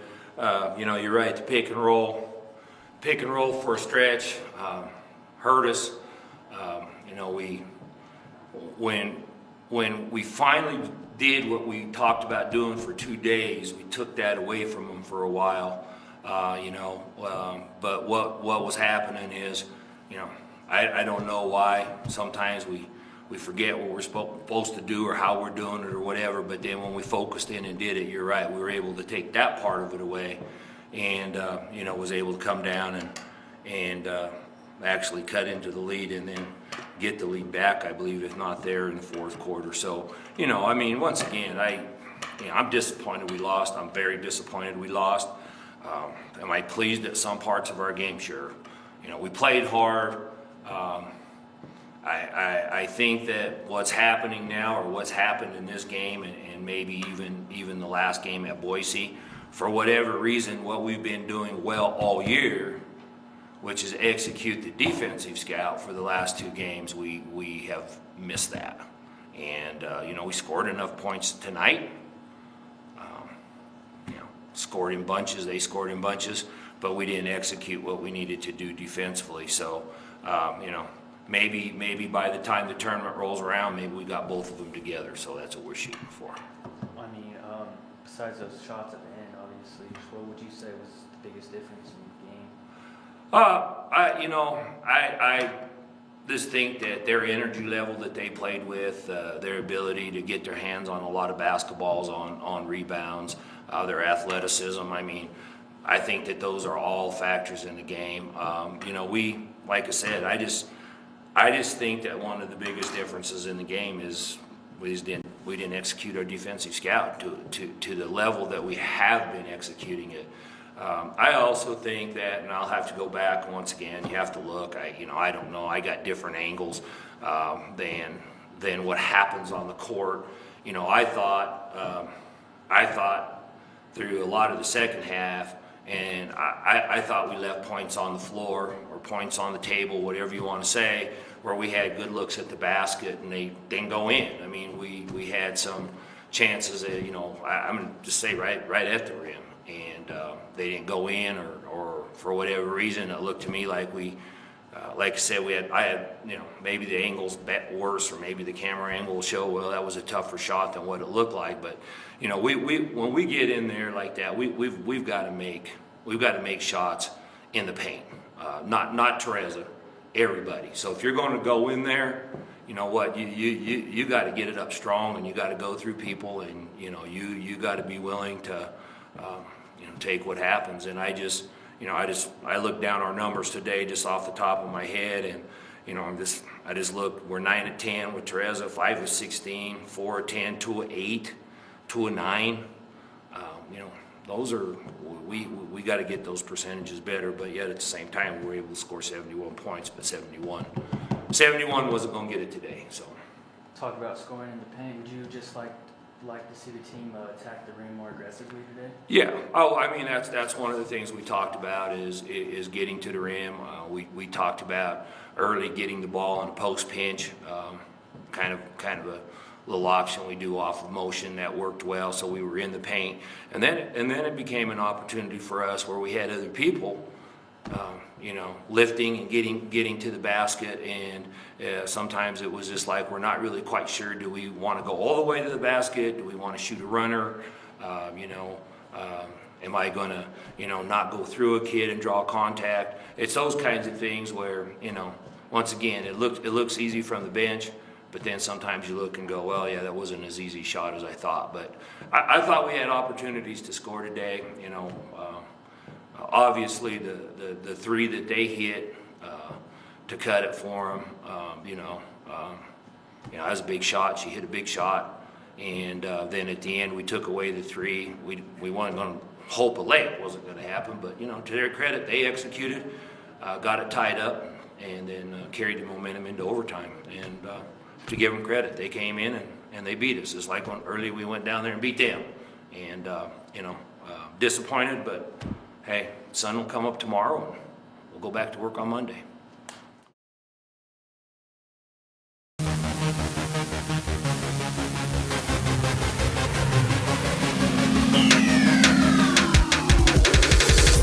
Head coach Gerald Mattinson of the Cowgirls talking about, again, that tough overtime loss. Again, these coaches, and again, like them or not, they take these things personal too, just like we do. You and me, especially Nick, when we're announcing it, fans as well. And when you have one that kind of slips away, or one that you've worked on, your difficulties that you've had through the course of the year, like Coach Ficka said during our postgame show, these are things that we've been working on. We put it all together, and you come up just a little bit short.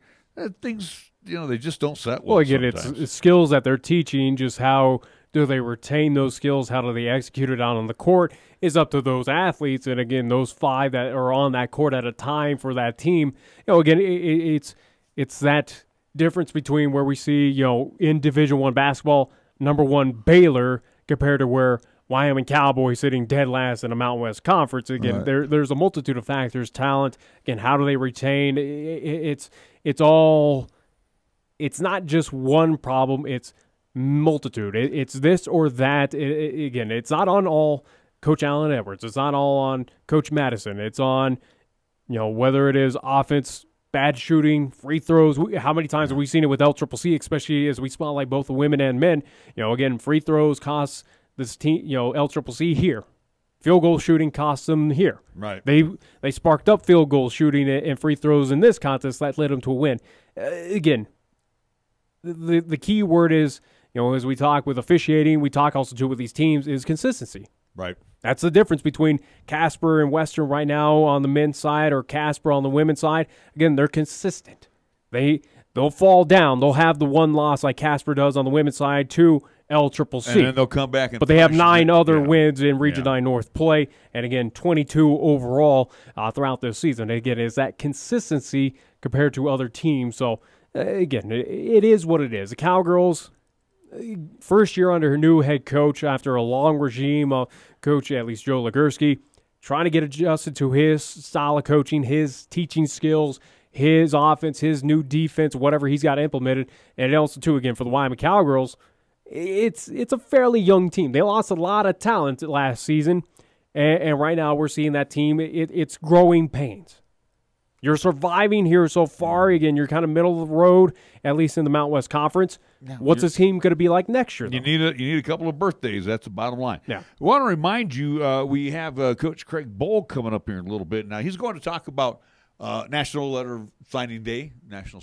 Yeah. Also, he's going to talk about the changes in the coaching staff. So that'll be coming up, his press conference here in a little bit. I do want to remind you, the LCCC Athletics folks wanted me to pass along this note. Though they're going to have a very special event. I've been asked to MC it, so I'm honored to be the guest MC. It's going to be the Blue and Gold Bash, benefiting the LCCC Golden Eagle Athletic Scholarships and Student Athletes Casino Night. Yeah. Going to have a fun night, casino night, 6 p.m. Saturday, March 28th. So we got a long time. I think, matter of fact, that's like during spring vacation for a lot of folks. So, again, join us 6 p.m. at the Clay Pathfinder Building. $30 per person, $50 a couple. So you definitely want to come as two. There will be a silent auction, heavy hors d'oeuvres, cash bar. Tickets are available right now. You go to lccc.wy.edu, I should say, / Blue and Gold Bash. You don't want to run all these words together, so let me try that How about again. Casino Night again? Simple enough at LCCC as well. Again, before you get at least into the website. No, I'm not going to do that again. Well, either way, though, again, this information has been passed along on social media. We'll find at least a little infographic to pass along, also too on the YouTube side, whether it is for Wyoming Sports Talk today or during the games as well. So again, all that information online. You can also find it online at golccc.com. So again, social media, whether it's at Nick Wiles Sports on the Twitter side, or again the Facebook at least page for Wyoming Sports Talk today, or 1480 KRAE's Facebook page. Again, multiple ways to find out more information about this coming up in at least late March. Or if you're an oldie but a goodie like me, you just call 778 and 1314. Ask for Megan Shefflin, and she'll probably be able to help you out better than any of us. Yeah. By the way, at this event, if you do need childcare will be available for ages 5 through 12. So, again, Casino Night, March 29th, 6 p.m., Clay Pathfinder Building on the campus of LCCC. Going to be a lot of fun, trust me, especially when you have a casino night. All right, we do need to take a timeout. When we come back, it will be Wyoming football coach Craig Bohl stepping up to the microphone. After this, here on 1480 KRAE. Did you know B&B Appliance and TV has a local warehouse where they stock a variety of appliances in a wide range of colors and finishes, including black and white? Their friendly staff realizes that one look isn't for everyone, and appliance shopping isn't always convenient. B&B Appliance offers free in-town delivery and disposal of your old appliances. They'll be there for you after the sale, too, because they always service what they sell. B&B Appliance and TV, 714 Central Avenue. Best brands, hometown service. MHP is a certified public accounting and consulting firm located in Bohl, Cheyenne, and Fort Collins, offering accounting, tax, and consulting services to businesses, not-for-profit, government, and individual clients. MHP takes pride in their commitment to providing close, personal attention to their clients. They also continue to invest time and resources in continuing education, state-of-the-art computer technology, and valuing their relationships with you. MHP is a proud supporter of local and UW athletics. MHP, 314 West 18th Street, or call 634-2151. Looking for an IT company with friendly, local customer service and the expertise to handle any job? Then go with a name you trust, High West Digital Solutions, a High West energy company. We handle everything from business network management to personal computer problems to same-day phone and tablet repairs. Visit our website at hwds.com or call 307-245-4333 and speak to a real live human being, local, polite, and eager to help. High West Digital Solutions, the best choice, the local choice, the right choice for you. Here's the latest weather forecast on 1480 KRAE. Well, the wise for today, mostly cloudy with isolated snow showers. Look for a daytime high of 29 degrees, northerly winds to around 15 miles per hour. For tonight, mostly cloudy with isolated snow showers, then gradually becoming mostly clear after midnight, or low down to 6 degrees. Tomorrow, Tuesday, sunshine. We're expecting a daytime high near 30. And for Tuesday night, partly cloudy or low dropping down to 15 degrees.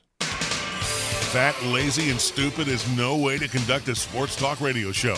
We've thrown down the gauntlet, upped the stakes, and made it clear that when it comes to sports talk radio in Cheyenne, there's a new player in town. This is Wyoming Sports Talk Today, and it's only here on AM 1480 KRAE. It's an exciting day for Cowboy football. The second signing date is a little bit different than the first signing date for us. We thought we'd done the majority of our work as far as scholarship signees in the first signing date. However, there was work to be done in the second one. And so our goals and objective were to make sure that we allocated these scholarships in the second signing date to meet some more of the needs that we had. I think this whole class is a really reflection of a lot of hard work from our assistant coaches and the recruiting department as well. And then also our players and our administration. And so we're really pleased with this group. Today there'll be 5 guys, I believe, that will sign today, that have signed. And Ian's going to go through those guys with you in a couple moments. But what we did, we felt like we had a couple baseline needs that were going to be important for us to address. One was going to be wide receiver, another one was going to be corner, another one was going to be tight ends, and then we started looking for, okay, who's going to be the best players after that. So we're well pleased. We had a good strategy. We executed a game plan, and I think you're going to find that this class is really going to prove to be pretty doggone fruitful for Cowboy football for many years to come. So at this time, I'm going to bring up Ian, and he's going to talk about the guys we've signed. Then I'll come back up to answer any questions you may have. All right, so we'll go ahead and get started with Xavier Carter, cornerback from Manville High School. He's a guy we watched a lot of senior film on his entire season, to be exact. Really liked his speed, competitiveness, and the physicality he played with. Coach Grant did a great job recruiting Xavier and getting to know him as a person. Coach Bohl was able to go into the school in January, visit with Xavier as well, really get to know him, what makes him tick.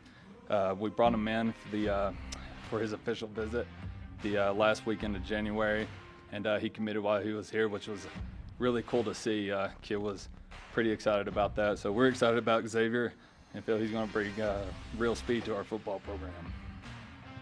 Moving to offense, we got Joshua Cobbs, a wide receiver from Wagner High School in Texas. Joshua caught our attention throughout his senior year. He's a long athlete on film that runs really well, very competitive.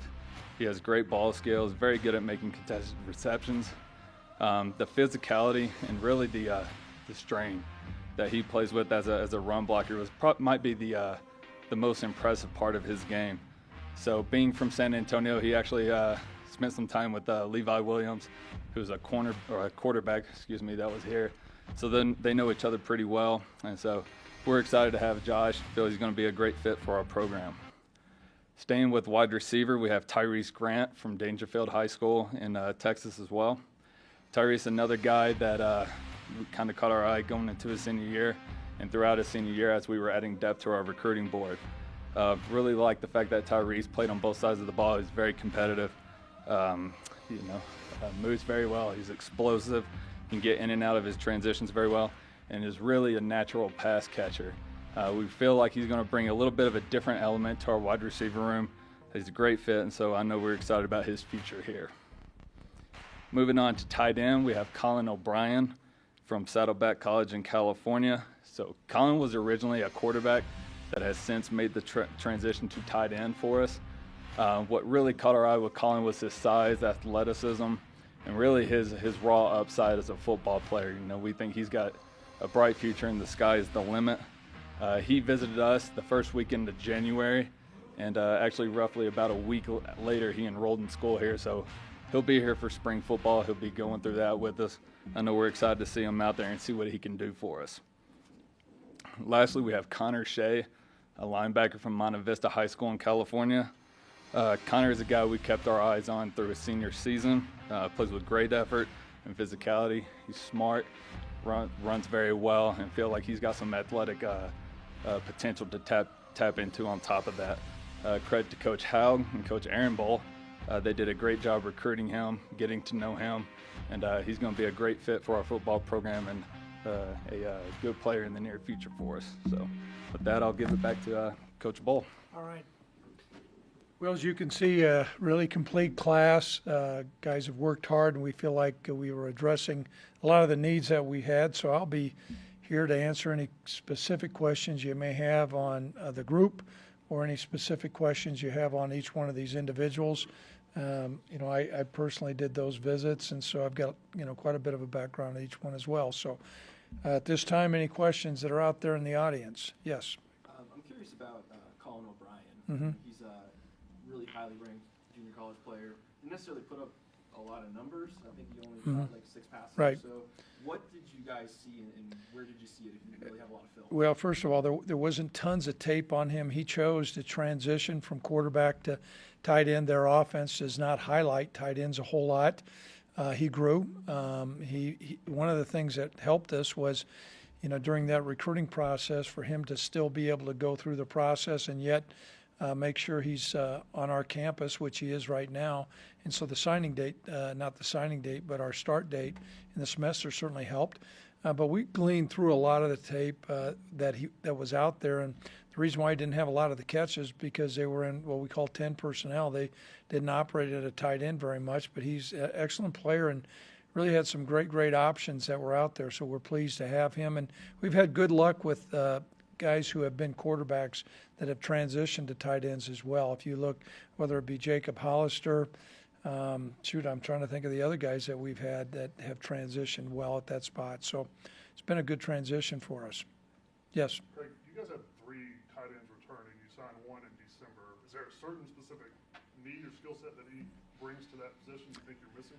Well, we always try to find a couple guys that are move guys and then guys that have the physicality to block a defensive end at the point of attack. And so you're looking for a couple different combinations there.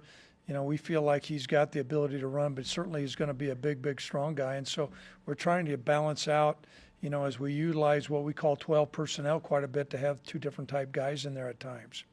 Yes. It was important for you guys to get a wide receiver, but how important was it to get a guy like Josh Cobbs, who's 6'4", 200 pounds, and get a guy who can really Right. go up Well, we're looking. I think you'll find a couple of our wide receivers next year are going to look different than what we have had. We were able to redshirt 2 guys, and Josh is going to fit that mold as well.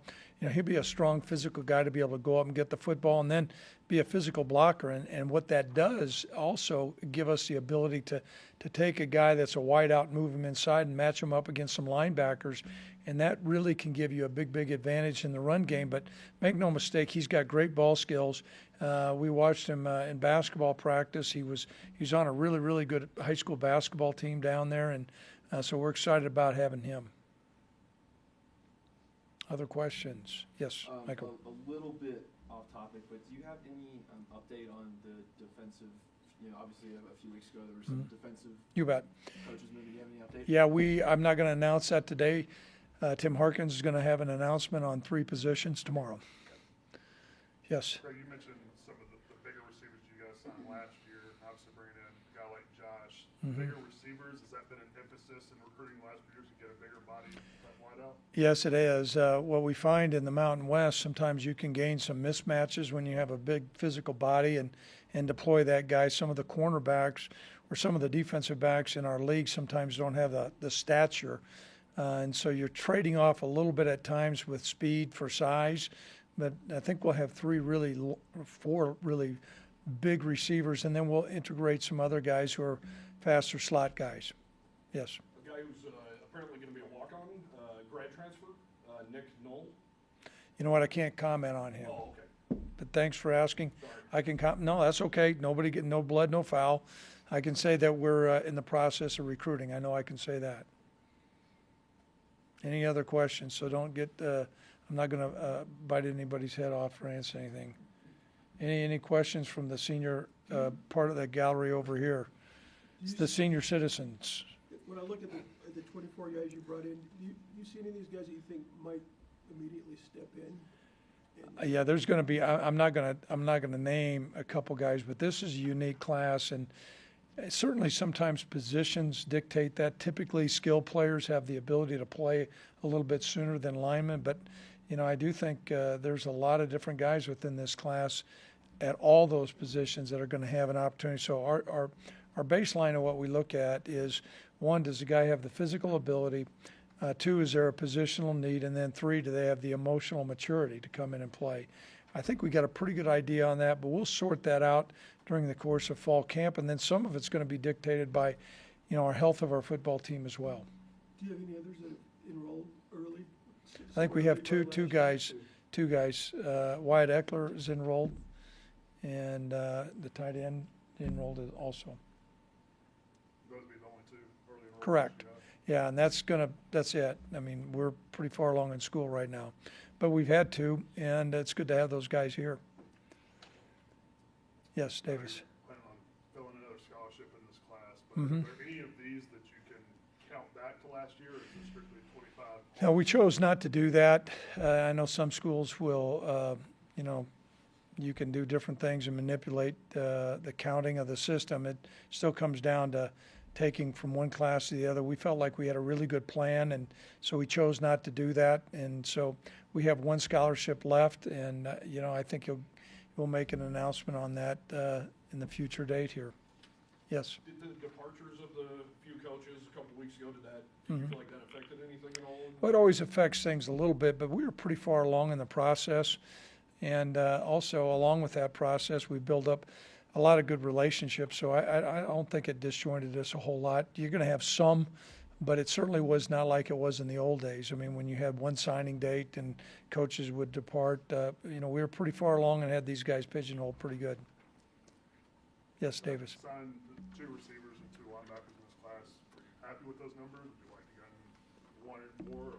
No, we hit the mark, and that's not some rhetoric I'm giving you. I mean, we wanted to sign 2 at each spot. There were certain guys that we had prioritized. Then we had a pecking order, and those guys were at the top of our list at both spots. So we're really well pleased. Really well pleased. Yes, Davis. How do you feel about this receiving group going forward when you lose 3 starters and you still have some guys that are part of the rotation, but a lot of younger guys filling in there? Well, it's a great opportunity for these guys, and during the course of the fall, some of them served on the scout team some, and they, in comparison to past years, I mean, they really stress our defensive backs, and then along with that, when we played them in the game, they did some good things. I think their size, because they were so tall and long, it's going to take a little bit of time for their bodies to catch up with their length. However, this offseason is going to be able to do that. And I think to supplement these two receivers we got from Texas, you get out on the map and look where Dangerfield, Texas is. I mean, it's out there in the middle of nowhere. And I've always known this, so there's guys in that area that can run. I mean, really run. And so I think we're going to be able to stretch the field. I think we're going to get some mismatches, and I think they're going to be physical as well. And we're going to need to have a good year out of our receivers. I think much was said, and rightfully so, about our lack of production in the passing game. I thought we got a little bit better at the end, but we're going to need to throw the ball better and complete the ball better and make more plays, and particularly make more plays that are contested. And we think this next group is going to be able to do that. The fact that you had to wait till the second period here to get your 2 wide receivers? You know what? Some of that came down to the guys in Texas were in playoffs, so they're going to go a little bit longer. And so, and they were really, really upfront about that. We knew Josh had committed to us, but he said he was going to sign on the second signing date. And so we counted on that, and he held with his commitment. And then Tyrese, we knew about him, but he kept playing. And so once we were able to get down there and get in the home and get in the high school, it really made a difference. So quite frankly, I was a little bit nervous about it, though. You would have liked to have all those guys in the signing date that was early, but we weren't able to do that. But we were able to make the appropriate adjustments. You lost one commit at the last minute to Washington State, Chow kid. Yeah. Did you pretty much feel that way when he didn't? Yeah, you know what? When he committed, sometimes guys commit, and you try to explain to what we really mean by the commitment. I think his idea of a commitment was, I'm going to say, I'm coming here, but I'm going to keep on looking around, and we don't really count that. And we knew it way back then, and we had plans accordingly. And so he went to Washington State. We had kind of moved on to Plan B pretty doggone fast. We're well pleased with these guys we signed. Yes, Davis. Greg, how do you plan to handle the quarterback situation in the spring without Sean, and when do you plan to actually have him back? He may be able to do some activities at the tail end of spring, but it's got to be, really limited without any kind of contact. We're going to go through, Levi will get a lot of reps this spring, which is going to help him. And then we'll try to have Sean come along physically in the course of the summer, but we're not going to rush Sean along just to try to get him out there to get some repetitions. We're going to make sure that, he's able to come back and be more than just serviceable. Yes. I know you guys were working on getting Trey Smith that medical red shirt. Did that end up going through? Yes, it did. Yep. Yep. So we're excited about him. He should be pretty deep at the running back position. Yes, Davis. You said a player's never lost their position on the depth chart to an injury. Whenever Sean does get back fully, will there be a competition between him and Levi? You know what? You've stated a policy that that I've had as a head coach. I don't remember telling you that policy, though. I don't know if I did. Okay, I trust you then. You're sure? I'm sure. Okay, all right. You can testify on that. Okay. You know what? Well, what we'll do is we're going to play the guy that is going to be in best position. You know, we'll go into fall camp. There'll be some live work that we'll do. We can simulate some things that put a quarterback under duress to be able to split those two guys. I think it's going to be great, healthy competition, and we'll have two very, very capable quarterbacks that are great competitors, and they provide a lot of leadership. Could you see using them both in the same game? You know, you did towards the end of the year? typically we have not done that, but Coach Vegan and I have talked about that, and we're certainly more open to that. There's a skill set that both of them have that we think bring a lot to add to our offense. And then along with that, when you have two guys that have played and that they know going into the game that they're going to play, even if it's a limited role, you know, even though a backup quarterback pays great attention to detail, the fact that he knows that he's going to go in at a certain time, that really sharpens his sword. So, you know, we're kind of leaning towards doing that. We'll see how those two guys perform during fall camp. But I think we're in a really good position, and both of them are mobile, and it gives us a lot more flexibility. When you're looking down that play sheet and you're calling a predetermined quarterback run, you get a little bit nervous when you don't have much behind them. And the fact that both of these guys show really good ability to run at times that are predetermined and then at times that are unscripted, that really opens up our playbook. Now, we would not like to have them run as much as we have, but you know, the dual threat of both of those guys, I think warrants that both of them are going to get a really hard look, and that may also mean I doubt that we'll do I don't know, Steve Spurrier one year ran quarterbacks in every other play. I doubt we'll do that. But I think that you could see both of them play. The fact they're dual threats, too, it doesn't tip off the other team as to what you might go to offensively? Yeah, there was without question this last year when the other quarterback came in, people began to adjust their call sheet. They still had to prepare for different things, but when you have two guys that are able to do a lot of the same similar things and stay fresh and stay really engaged, it's going to help.